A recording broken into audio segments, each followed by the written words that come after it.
नमस्कार, बहुत स्वागत है आपका। आप देख रहे हैं हमारी खास पेशकश क्रिमिनल। परिवार एक ऐसा शब्द जिसे सुनते ही सुकून महसूस होता है, एहसास होता है कि कोई साथ है हर सूरत में, हर परेशानी में।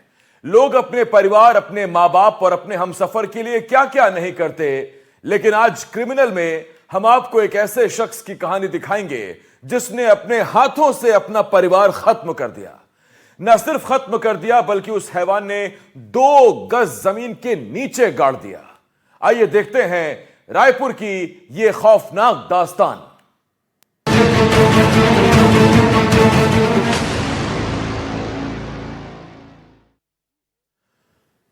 साल 2012 शुरू ही हुआ था, लेकिन रायपुर के एक परिवार को यह नहीं पता था कि यह साल उनकी जिंदगी बदल कर रख देगा। एक परिवार के 4 लोग एक एक करके लापता हो गए। परिवार बेहाल था, लेकिन कुछ ऐसा था जो हर किसी को अंदर ही अंदर खाए जा रहा था। परिवार के सदस्य पुलिस के पास नहीं गए क्योंकि उनके दामाद अरुण चंद्राकर ने उन्हें ऐसा करने नहीं दिया। क्या था परिवार के इन 4 सदस्यों के लापता होने का राज? अरुण ऐसा क्या जानता था जो इनमें से किसी को नहीं पता था?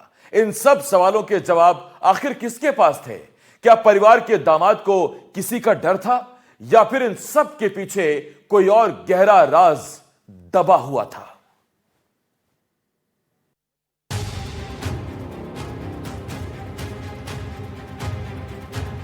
साल 2011-2012, जगह रायपुर का देवार डेरा। साल 2011 बीत रहा था। रायपुर की देवार बस्ती में रहने वाली लिली चंद्राकर और उसके मामा संजय देवार कई महीनों से लापता थे। परिवार के लोग परेशान थे। जब भी लिली के पति अरुण चंद्राकर से दोनों के बारे में पूछा जाता तो अरुण उनके अस्पताल में होने की बात कहकर टाल देता। जब बोल पूछन हमन हा कि कहाँ है मोर घर के मन हा, इसे करके तो वह खाली यही बोले चंदूलाल चंद्राकर हॉस्पिटल में भर्ती है इसे करके ना बोले। मोर भाभी और बोले कि भर्ती है तो हमन ला कैसे नहीं बताए, हमन ला कैसे नहीं बोले। हमन घर के हमन जाते देखते ते ऐसी चुपचाप से जाके ओला भर्ती कर दे, ऐसे करके बोली। परिवार के लोग जब दोनों से मिलने जाने की बात करते तो अरुण उन्हें खुद के ऊंची जाति का होने का हवाला देता और कहता, अगर लोगों को पता चलेगा कि उसने अपने समाज से बाहर शादी की है तो उसकी बदनामी होगी। मैं चंद्राकर जात के हरे हूँ, तो का बोलते वहाँ मोर रिश्तेदार परिवार रही तो मोर इंसर्ट हो जही, मैं एक तो दूसरा कास्ट की शादी करे हूँ, ऐसे करके बोल के हमन ला कोई नहीं लेगी। अब ऐसी घुमात रही। परिवार के 2 सदस्य महीनों से गायब थे। जिसे दोनों के बारे में पता था वो सिर्फ अरुण था। लिली की भाभी ने अरुण पर दबाव बनाना शुरू किया और किसी भी हालत में अस्पताल जाने की बात कही तो अरुण उन्हें अस्पताल ले जाने के लिए तैयार हो गया।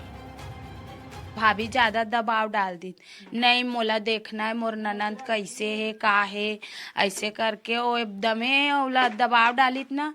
तहन फिर वैसी 2-4 दिन बस होई तो एकदम दबाव डालना, तहन मोर भाभी से लापता हो गई।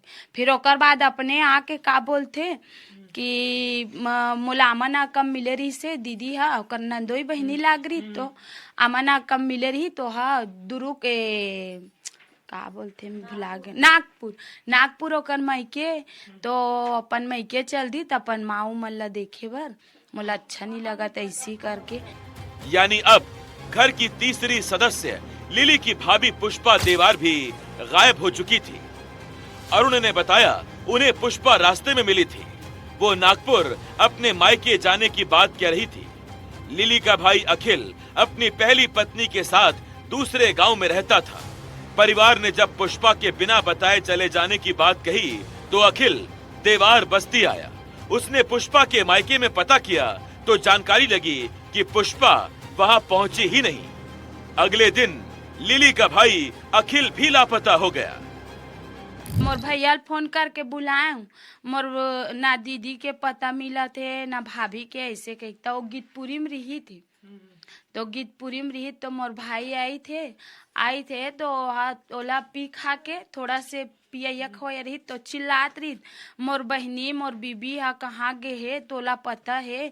ते ऐसी बिना पूछे घर के कुछ पूछत नहीं, कुछ राय नहीं लेवत, और ते हर चीज अपन मन से करता। ऐसी करके एक ही दिन हुई तो लाए यहाँ, वो बोली थे बस दूसरा दिन मोर भाई भी लापता। वो ही बोलते कि सुअर ला मोर चोरी करके तोर भाई भाग गए। इसी करके कुछ ही महीनों में लिली, उसके मामा, उसका भाई और उसकी भाभी लापता हो चुकी थी। हर कड़ी सीधे जाकर लिली के पति अरुण देवांगन से जुड़ रही थी, लेकिन अरुण के पास हर शख्स के लापता होने की अपनी ही कहानी थी। लिली और उसके परिवार के 4 सदस्य लापता थे। परिवार में अब सिर्फ लिली की मां, उसकी बहन और अरुण चंद्राकर था। परिवार के चारों सदस्य कहां थे किसी को नहीं पता था, लेकिन चारों लोगों के लापता होने की गुत्थी के तार घूम फिरकर अरुण चंद्राकर तक पहुंच रहे थे। परिवार में डर का माहौल था, लेकिन उनके पास अरुण की कहानियों पर भरोसा करने के सिवा कोई चारा नहीं था। आखिर क्या था एक ही परिवार के 4 लोगों के लापता होने का राज? क्या सभी के लापता होने के पीछे अरुण था या कोई और? कैसे इन लोगों की गुमशुदगी का राज खुला? क्या एक ही परिवार के 4 लोगों के लापता होने के पीछे कोई गहरी साजिश थी? इन सभी सवालों का जवाब आपको अगली रिपोर्ट में बताएंगे। रायपुर के देवार परिवार के 4 सदस्यों के लापता होने के मामले में एक अहम खुलासा हुआ। जो सच्चाई सामने आई उसने लोगों के रोंगटे खड़े कर दिए। देवार परिवार ने कभी सपने में भी नहीं सोचा था कि उनके परिवार के जो सदस्य लापता हैं, उनसे लापता होने के पीछे की कहानी इतनी खौफनाक निकलेगी। कैसे खुला परिवार के 4 सदस्यों को लापता होने का राज? कैसे हुआ इस गहरी साजिश का पर्दाफाश? देखिए इस रिपोर्ट में।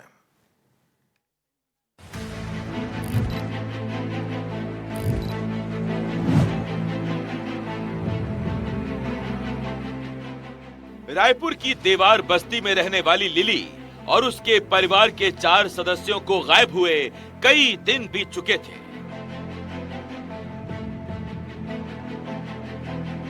लेकिन परिवार को उनका कोई सुराग हाथ नहीं लगा। इस बीच किसी केस के सिलसिले में पुलिस ने उनके दामाद अरुण चंद्राकर को उठा लिया। फिर जो हुआ वो चौंकाने वाला था। बताया जाता है कि कुकरबेड़ा इलाके से लापता एक बच्ची के मामले में पुलिस ने अरुण को उठाया था। पुलिस अरुण को बच्ची के लापता होने के केस में उठाकर ले गई थी, लेकिन पुलिस पूछताछ में अरुण ने पुलिस को कुछ ऐसा बताया जिसने सबको हैरान कर दिया। दरअसल पुलिस पूछताछ में अरुण ने अपने परिवार के 4 सदस्यों के लापता होने की गुत्थी को पूरी तरह सुलझा दिया। रायपुर के देवार बस्ती में रहने वाले अरुण ने पुलिस को बताया कि उसने अपने ससुराल के 4 लोगों की हत्या की है। ये जानकर पुलिस भी हैरान थी। पहले पुलिस को भी इस पर भरोसा नहीं हुआ, लेकिन फिर जो चीजें निकलकर सामने आई वो हैरान कर देने वाली थी। आपन के घर के कितना जन के मारे रही सो? 4 जन। कौन कौन? मोर मामा, मोर भाई, मोर दीदी और मोर भाभी। और सब ला कहाँ गड़ाई? 3 जन ला यहीं गड़ा है और 1 जन ला वो मैदान में। सुबह ही बताई थी कि अरुण चंद्राकर पकड़ा गए बोल के। जब बोला धर के यहाँ लाए थे तब मतलब हमारा पता चली कि यहाँ वो खुद सब दफना दे बोल के। अरुण की बताई कहानी बेहद खौफनाक थी। हत्या करने का अरुण का तरीका बेहद ही डरा देने वाला था। अरुण ने जो बताया उससे पुलिस वाले भी एक बार सकते में आ गए। ये काम किसी आम इंसान का हो ही नहीं सकता था। ये यकीनन कोई हैवान ही कर सकता था। अरुण लोगों को बेहोश कर जिंदा दफना दिया करता था। कोई अपने परिवार के लोगों को इतनी खौफनाक मौत दे सकता है, ये किसी ने सपने में भी सोचा नहीं होगा। जिंदा लोगों को जमीन के नीचे गाड़ने में किसी के भी हाथ कांप जाएं, और वो भी अपने ही रिश्तेदार। लेकिन अरुण किसी दरिंदे की तरह अपनों के खून से अपने हाथ रंगता रहा। अरुण की निशानदेही पर पुलिस देवार बस्ती पहुंची, जहां अरुण ने हत्या कर शव दफनाने का दावा किया था। वहां से एक एक कर 4 लोगों के कंकाल बरामद किए गए। अरुण पर आरोप है कि उसने इस जगह पर 3 हत्याओं को अंजाम दिया। एक जो पुलिस जांच में जो बातें सामने आई उसके मुताबिक सबसे पहले अरुण ने अपनी पत्नी यानी कि खुद की पत्नी को बेहोशी के आलम में इस जगह पर दफनाया और यहीं से वो बॉडी रिकवर की गई थी। पुलिस जब अरुण के ही शिनाख्ती पर जो जांच की और यहाँ पर फिर खुदाई की तो इस जगह से अरुण की पत्नी की बॉडी रिकवर की गई और यहीं से थोड़ी दूर इस वाली जो जगह है इस हिस्से में यहाँ पर उसके साले की बॉडी रिकवर की गई और इसी जगह से थोड़ा सा आगे बढ़ेंगे तो ये जो जगह है यहाँ पर उसने अपने साले की पत्नी को दफनाया हुआ था। ये वो जगह बताई जा रही है जहाँ से उसकी बॉडी रिकवर की गई। यानी कि इस छोटी सी जगह पर अरुण ने 3 लोगों की हत्याएं की थी। कहा यह भी जा रहा था, पुलिस जांच में ये भी बातें सामने आई कि इन सारे लोगों को उसने बेहोशी के आलम में जिंदा ही इस जगह पर दफना दिया था। लोगों को जिंदा जमीन में दफन कर देने वाले अरुण की दरिंदगी की किताब के पन्ने जब खुले तो एक एक कर 7 हत्याओं के राज खुले। अरुण ने अपने पिता, अपनी पत्नी, अपने साले की पत्नी, अपने मामा ससुर, अपने पुराने मकान मालिक समेत 7 लोगों की हत्या की बात कबूल की। न जन्म देने वाले पिता को मारते वक्त उसके हाथ कांपे, न अपनी पत्नी को मारते वक्त उसे कोई रहम आया। वो पत्नी जिसके साथ 7 जन्मों तक साथ निभाने का वादा किया था, उस वादे को अरुण एक जन्म तक नहीं निभा पाया। जिन हाथों से साथ निभाना था उसने उन्हीं हाथों से अपनी पत्नी लिली को एक ऐसी मौत दी जिससे मौत के फरिश्तों की भी रूह कांप जाए। रायपुर की सरस्वती नगर पुलिस ने जब इस मामले की जांच शुरू की तो उस भी हैरान रह गई थी। जांच अधिकारी भी इस मामले में हैरान रह गए थे क्योंकि अरुण 1-2 नहीं बल्कि कई हत्याओं को अंजाम दे चुका था। 100 को निठारी हत्याकांड की तरह ही दफना दिया करता था। 100 हत्या करने के बाद शवों को घर में, इतना ही नहीं वो किसी को शक मत हो इसलिए जिनको मार चुका था उनके नाम पर घर वालों को चिट्ठियां भी लिखा करता था। अरुण की खौफनाक कहानी की परतें खुलने लगी तो हैरान कर देने वाली कहानी सामने आई। अरुण पूरी प्लानिंग के साथ हत्याकांड को अंजाम देता था। पहली हत्या अरुण ने अपने पिता की ही की थी। अरुण ने अपने पिता को चलती ट्रेन से धक्का दे दिया था। दूसरी हत्या अरुण ने अपने मकान मालिक बहादुर सिंह की थी। तीसरी हत्या अरुण ने अपने मामा ससुर संजय देवार की थी। चौथी हत्या अरुण ने अपनी पत्नी लिली की थी। 5वीं हत्या लिली की भाभी पुष्पा। 6ठी हत्या लिली के भाई अखिल की थी। हर हत्याकांड को अंजाम देने से पहले अरुण पूरी प्लानिंग करता था। जब उसने अपने ससुराल के 4 लोगों की हत्या की तो पहले वो सभी को बेहोश करने की दवाई खाने में मिलाकर देता था। यहाँ पे जैसे आप मन भी यहीं पे रहते हो ना, तो हमारे दवाई दे सर। सुअर के दवाई ना खाना में, पानी में, कुछ में भी मिला दे। बस ऐसी लगे कि हम जिंदा लाश के तरह। बस तोला देख सकते लेकिन तोर से बात नहीं कर पान। सब घर में एक साथ नहीं रहत रहेन। कभी मोर भाई के 2 शादी होए तो एक मोर पहली वाली भाभी बाल बच्चा नहीं रही तो कर बोल के छोटे वाली तो गांव में रहा है अक्सर, तो आए तो 1 आध हफ्ता रुक जाए फिर चले जाए। अब हमन भी काम धाम में निकल जान, वो अकेला वही रहा है। और ये मात ला तो पूरा दवाई दे के पूरा मतलब बोल कुछ भी चेत नहीं रही। अरुण चंद्राकर की कहानी यहाँ खत्म नहीं हुई थी बल्कि यहाँ से शुरू हुई थी। अगली रिपोर्ट में हम आपको दिखाएंगे कैसे अरुण ने सभी हत्याओं की प्लानिंग की थी, कैसे अरुण एक एक कर परिवार के सदस्यों की हत्या करता रहा लेकिन किसी को कानो कान खबर नहीं हुई। कुछ साल बाद शातिर अरुण जेल से फरार हो गया। फिर क्या हुआ वो भी आपको बताएंगे अगली रिपोर्ट में। किसी का कत्ल करने से पहले एक आम इंसान के हाथ रुक जाएंगे, उसका कलेजा कांपने लगेगा, लेकिन अरुण इंसान कहां था? उसने एक नहीं, दो नहीं, 7 कत्ल किए और फिर कोर्ट ने उसके 7 खून माफ नहीं किए।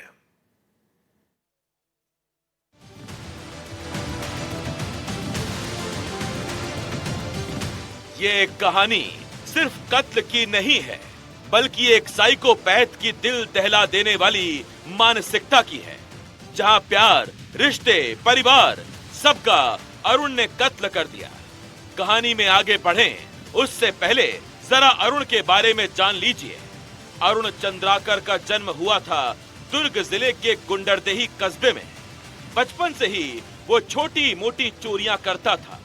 इसी के चक्कर में 2000 के शुरुआती सालों में वो कई बार जेल गया, लेकिन जेल और सलाखों की कैद ने उसे सुधारा नहीं, बल्कि वो पहले से मौजूद कुख्यात बदमाशों की संगत में और खूंखार बन गया। जेल से छूटने के बाद अरुण रायपुर आ गया।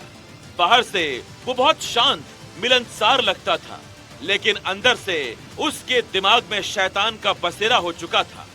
इस दौरान सबसे खास बात यह है कि वो यूपी के निठारी हत्याकांड की खबरें पढ़ता, जहां एक कोठी से शवों को काटकर गायब किया जाता था।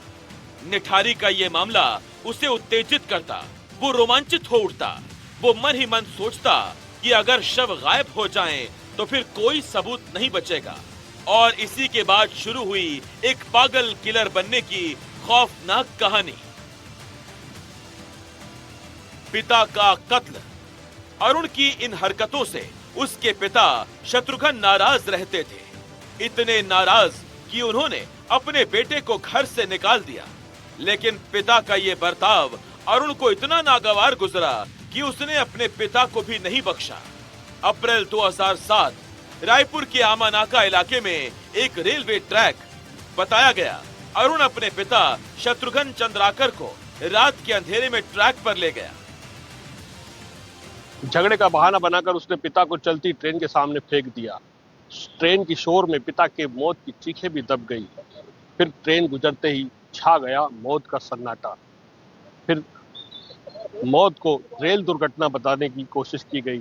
अरुण ने सबके सामने घड़ियाल आंसू भी बहाए और पुलिस वाले भी उसे देखकर भावुक हो गए।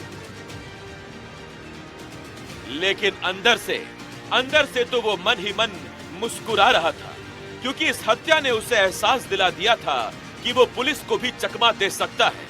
अब उसके हौसले बढ़ चुके थे। मकान मालिक को भी मारा। अपने ही पिता को मौत की नींद सुलाने के बाद अब अरुण के हौसले 7वें आसमान पर थे। पिता के बाद अब अगला नंबर था उस मकान मालिक का, जिसके यहाँ अरुण किराए पर रहता था। उसे तो अब कत्ल करने में मजा आने लगा था। इस बात का अंदाजा इसी से लगाइए कि जब अरुण का विवाद अपने मकान मालिक बहादुर से हुआ, तो उसने बहादुर को उसी तरीके से बेरहमी से मौत दी जैसे उसने अपने परिवार वालों को दी थी। लिली के मामा को मार डाला। अरुण को उसके पिता ने बहुत पहले ही घर से निकाल दिया था। वो किराए के मकानों में भी रहा। मकान मालिक बहादुर सिंह की हत्या के बाद अरुण ने लिली को साथ लेकर उसके मामा के घर में शरण ली। मामा ने भी अरुण को अपनाया और बेटे जैसा दर्जा दिया, लेकिन इस रिश्ते के पीछे पल रहा था एक खौफनाक इरादा। अरुण की नजरें लिली की मामा की संपत्ति पर थीं और हुआ वैसा ही। अरुण ने मामा की बेरहमी से हत्या कर दी। अब सवाल यहाँ ये, क्या लालच इंसानियत से बढ़ गया है? लेकिन इस बार उसने लाश को कब्रिस्तान में नहीं, बल्कि उन्हीं के घर में दफना दिया। लिली को दी मौत। इस खौफनाक कहानी में अगली बलि थी अरुण की पत्नी लिली चंद्राकर की। साल 2008 में अरुण की मुलाकात लिली से हुई थी। ये एक लव मैरिज थी। लिली एक साधारण लड़की थी जो अरुण के प्यार के चक्कर में पड़ गई थी। शादी के बाद दोनों कुकुरबेड़ा इलाके में रहने लगे, लेकिन जल्द ही रिश्ते में दरार आ गई। अरुण को शक हुआ कि लिली उसके राज जान गई है, यानी अब लिली की मौत पक्की थी। एक रात अरुण ने लिली को चाय में दवा मिलाकर बेहोश कर दिया, फिर घर के पीछे गड्ढा खोदा। अंधेरे में लिली की हल्की सांसें चल रही थी, उसकी आंखें धीरे धीरे खुल रही थी। उसने अरुण को अपने बगल में ही गड्ढा खोदते पाया। वो उसके इरादे भांप गई थी। उसकी कमजोर आवाज मदद की गुहार लगा रही थी, लेकिन तब तक बहुत देर हो चुकी थी। अरुण ने उसे जिंदा ही मिट्टी से ढक दिया। मिट्टी गिरती गई। लिली की चीखें उस जिंदा कब्र में ही हमेशा के लिए दफन हो गईं। लिली की भाभी की हत्या।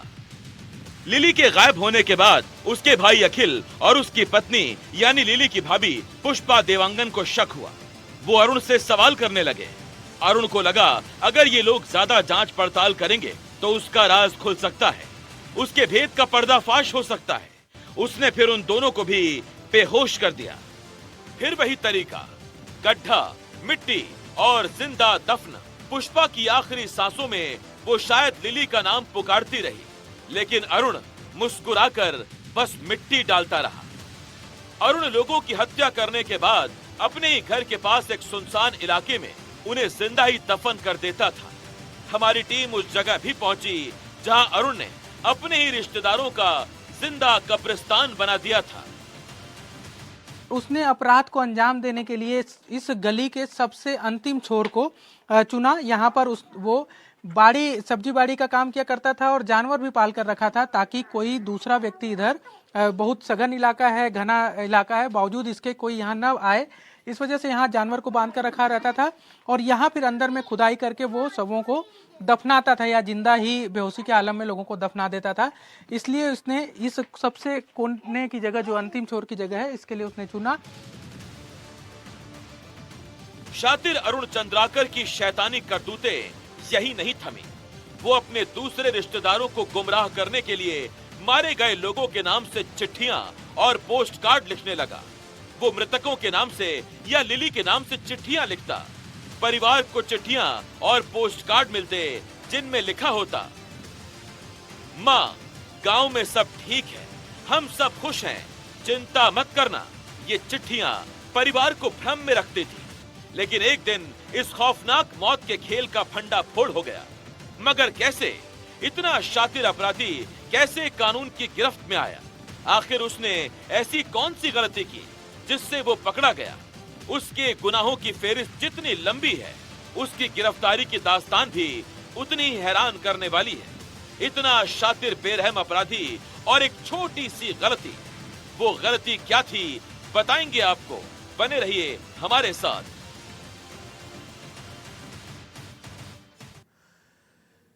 ये खूंखार बदमाश अरुण एक बार नहीं बल्कि कोर्ट से दो बार सजा पा चुका है, क्योंकि वो इतना शातिर था कि पहली बार सजा मिलने के बाद वो फरार हो गया।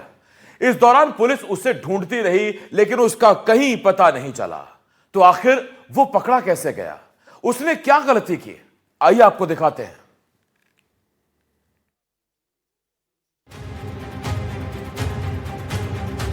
साथ कत्ल करने वाला शैतान अरुण चंद्राकर आराम से खुली और आजाद हवा में सांस ले रहा था।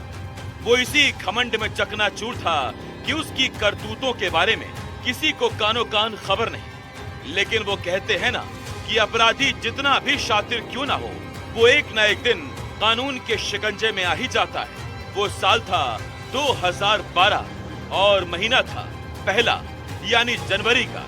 रायपुर की ही कुकुरबेड़ा इलाके से एक छोटी बच्ची गायब हो गई।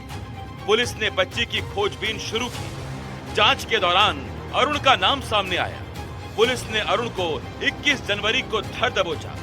जैसे ही पुलिस के हाथ अरुण लगा, पुलिस का माथा ठनका, क्योंकि पुलिस जानती थी कि ये वही शख्स है जिसके पिता, पत्नी और ससुराल पक्ष के लोग एक एक कर गायब हो गए। फिर क्या था? पुलिस ने अरुण से कड़ाई से पूछताछ की। इसी पूछताछ में अरुण टूट गया और फिर उसने एक एक कर 7 हत्याओं की बात कबूल की। पहले तो पुलिस वालों को उसकी बात पर यकीन नहीं हुआ, लेकिन फिर एक के बाद एक कड़ियां जुड़ती गईं और अरुण के खिलाफ जुर्म की परतें खुलती गईं। इस कबूलनामे के बाद अरुण की निशानदेही पर पुलिस ने 5 कंकाल बरामद किए। जमीन खोदी गई, मिट्टी हटी और सामने आए बेहद डरावने मंजर, हड्डियां, कपड़े और वो खौफनाक यादें। 2017 में रायपुर कोर्ट ने 3 मामलों में अरुण चंद्राकर को उम्र कैद की सजा सुना दी। लेकिन कहानी यहाँ भी खत्म नहीं होती। अगले साल 2018 में अरुण दुर्ग कोर्ट में पेशी के दौरान फरार हो गया। फरारी काटने के लिए और पुलिस की आंखों में धूल झोंकने के लिए वो साधु का भेष लेकर घूमने लगा। वो भगवा कपड़े पहनने लगा, गले में नकली रुद्राक्ष की माला डालने लगा। उसे जो पहली नजर में देखता एक बुजुर्ग साधु ही समझता, लेकिन किसी को क्या पता था कि उस साधु के मुंह में राम और बगल में छुरी थी। वो 7 लोगों का कत्ल करके आराम से घूम रहा था। उधर पुलिस की गाड़ियां यहाँ वहाँ दौड़ती रही। पुलिस की कई टीमें उसे तलाशती रही, लेकिन अरुण तो गायब ही हो गया था। अब पुलिस के भी हाथ खाली थे। लेकिन 1 साल बाद 2019 में अरुण को अपनी बेटी की याद सताने लगी। अपनी बेटी को देखे हुए उसे अरसा हो गया था। फरवरी में उसकी बेटी का जन्मदिन था। उसने तय कर लिया कि वो साधु के भेष में ही चुपचाप उसी कुकुरबेड़ा जाएगा जहां उसने अपनों का ही जिंदा कब्रिस्तान बनाया था। वो साधु के भेष में उसी मोहल्ले में पहुंच गया, लेकिन तभी मोहल्ले के लोगों ने अरुण को पहचान लिया। उन्होंने पुलिस को इत्तला कर दी और फिर पुलिस की गाड़ियां एक बार फिर लंबे वक्त से फरार अरुण को दबोचने दौड़ पड़ी। इस बार अरुण खाकी को चकमा नहीं दे पाया और पकड़ा गया। उस पर फिर से मुकदमा चला, पेशी हुई और कोर्ट ने उसे दोषी पाते हुए उम्र कैद की सजा दे दी। लेकिन सवाल ये है, आखिर उसने ऐसा क्यों किया? इस पर मनोचिकित्सक कहते हैं कि ये एक तरह का एंटी सोशल पर्सनालिटी डिसऑर्डर है, जिसमें किसी शख्स के लिए किसी का भी खून बहा देना, उसकी जान ले लेना कोई बड़ी बात नहीं होती। रीजन क्या होता है कि ये एक, हम इसको ये बोल सकते हैं एंटी सोशल पर्सनालिटी डिसऑर्डर। इसको हम हिंदी में बोलेंगे असामाजिक व्यक्तित्व विकार। जैसे कि मनोवैज्ञानिक स्थितियों से ये जुड़े हुए होते हैं। इसमें पश्चाताप नहीं होता कि मैंने किसी को मारा, तो दुख होता है ना, हम किसी को भी मारते हैं, एक साधारण मनुष्य को, एक माँ एक बच्चे को थप्पड़ मारती है तो बहुत दुख होता है, बट इसमें नहीं होता। अरुण चंद्राकर एक क्लासिक साइकोपैथ था, एकदम भावनाहीन और क्रूर अपराधी। अरुण चंद्राकर अब जेल में उम्र कैद की सजा काट रहा है। रिश्तों को जिंदा दफन करने वाला अरुण अगर अपने गुनाह खुद कबूल नहीं करता तो शायद किसी को यकीन भी नहीं होता कि कोई इस बेरहमी से अपने ही पिता, अपनी पत्नी समेत कई रिश्तेदारों का कत्ल कर सकता है। जिंदा लोगों को जमीन में गाड़ देने का काम किसी इंसान के बस का हो भी नहीं सकता था। Bureau report, NDTV।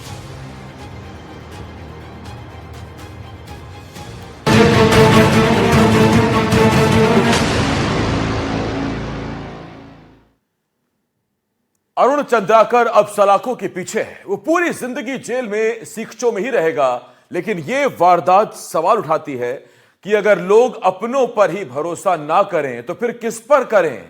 और यही सवाल हर किसी को सोचने पर मजबूर कर रहा है। क्रिमिनल की अगली कड़ी में फिर लौटेंगे हम एक और जुर्म की खौफनाक दास्तान लेकर। नमस्कार।